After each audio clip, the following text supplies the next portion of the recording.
It's been striking that during all these declassifications, all these Russia hoax material that you've put out, pretty incontrovertible, that the very media that was involved in, getting leaks and propagating the Russia hoax is strangely silent now. Exactly. Are you surprised? Not so strangely silent. I'm not surprised for a few reasons, primary of which many of these mainstream media outlets were the ones who James Brennan and his people and John Brennan and his people and James Clapper and his people leaked to almost immediately after that Obama directed National Security Council meeting. Before the intelligence community assessment had been made.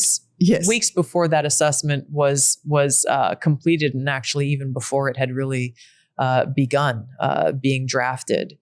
And so, and in many cases, these mainstream media outlets printed exactly what they were told to print without any kind of vetting or like, okay, well, was this always the assessment? Or can you give us any evidence that this is true? None of it, because it didn't exist. And then it wasn't just a one-off thing. These are mainstream media outlets that went on to repeat and build up and really advance and propagate this lie that was created by President Obama and his administration, and went on to win awards. Pulitzer Prizes, yes. So when you look at, Ellen Nakashima from the Washington Post, for example, is one of those individuals who won a Pulitzer Prize. My first direct interaction with her was when I was going through the confirmation process for this job. And she and another Washington Post reporter went out to Hawaii and were stalking and harassing members of my family, former members of my congressional staff at their homes. My mother in particular was at her home and was about to walk in the front door and was shocked when she heard a voice behind her. There's a long pathway to the front door. This woman snuck up behind my mother and surprised her and said, "Well, I want to talk to you about your daughter. You're not returning my phone calls." And my mom said, "It's because I'm not interested in talking to you. Please leave my property." So when you look at these kinds of people.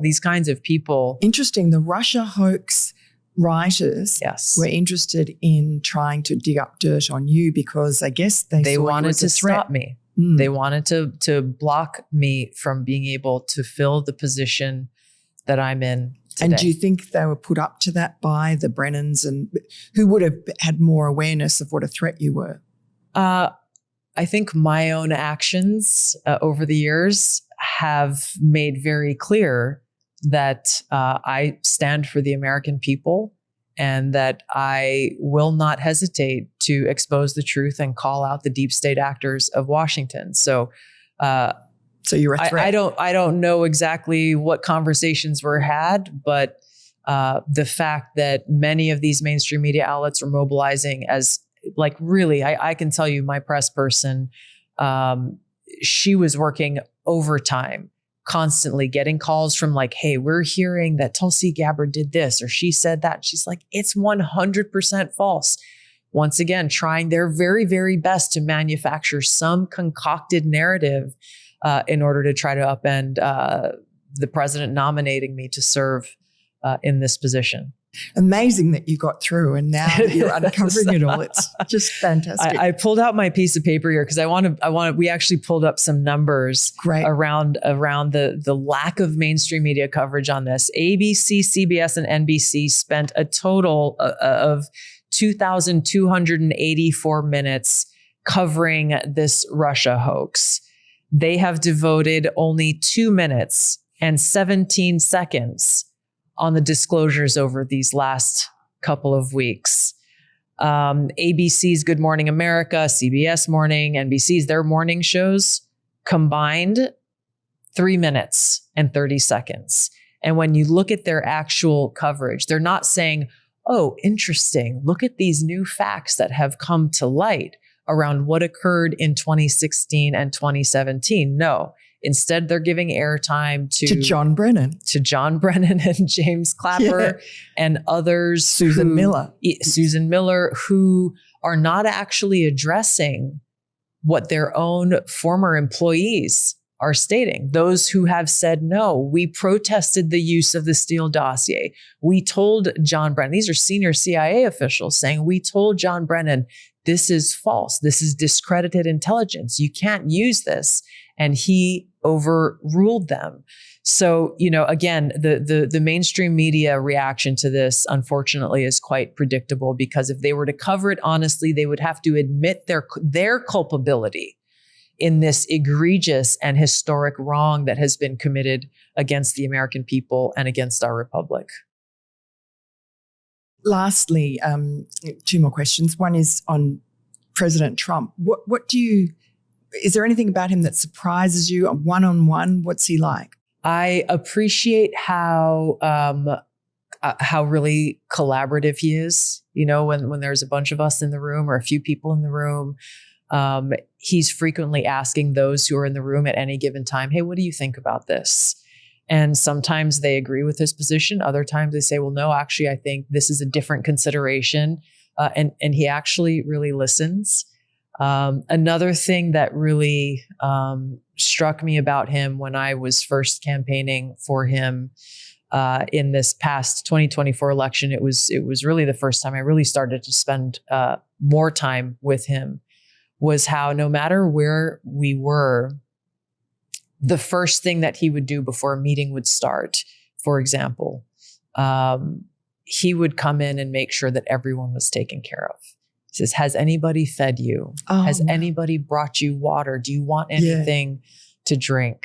I was at, we had meetings at Bedminster at one point in time, and, he was going and checking on everything in Bedminster to make sure it was just the way it should be. He was looking at pictures and what should be hung where, and is it hung straight? And I was taking a phone call in one of the side rooms, and he poked his head and he's like, are you doing okay? You got everything you need? I was like, yes, Mr. President, I'm good. He's very hospitable. But he's and it's a genuine care.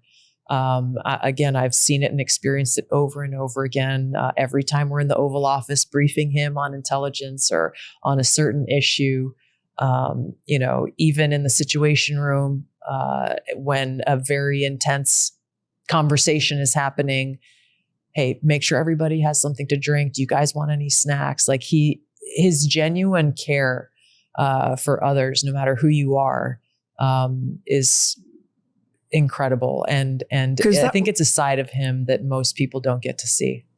And the Situation Room, there were, during the bombing campaign of the Iranian nuclear facilities, there were stories being written about how you were on the outer, you weren't in the Situation Room. I practically lived there alongside everyone else during that period of time. And again, President Trump's leadership, very precise leadership, is what led to the success of that operation. Were you worried at all that historic. It was going to turn into World War III? No. Our job is to be able to, play out, hey, here's different scenarios that we may have to consider. Here's what happens if this, here's what happens if that. But President Trump made very clear from the outset, he had a very specific objective, which unfortunately a lot of previous presidents don't know what their objective is, which is why we see these disastrous wars and regime change wars that turn into decades-long conflicts. He had a very specific objective, and he had executed a very specific and precise plan that successfully achieved that objective. Mm-hmm.